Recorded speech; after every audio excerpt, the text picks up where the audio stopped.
Hey guys, back with me again in this channel. On today's video, I'm gonna show you how you can apply Manga Effect in Capcut.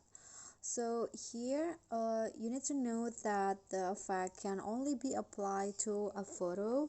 So I've already imported a photo here to my Capcut, and then what you need to do is just click on it and go to Style, then find the portrait category.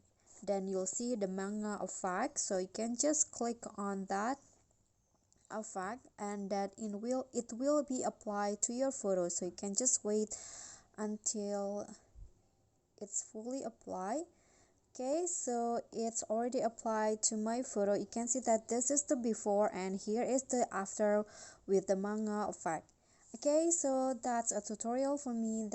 Thank you guys so much for watching. Don't forget to comment, like this video, subscribe, and also click on the thanks below. I'll catch you all on the next tutorial. Bye.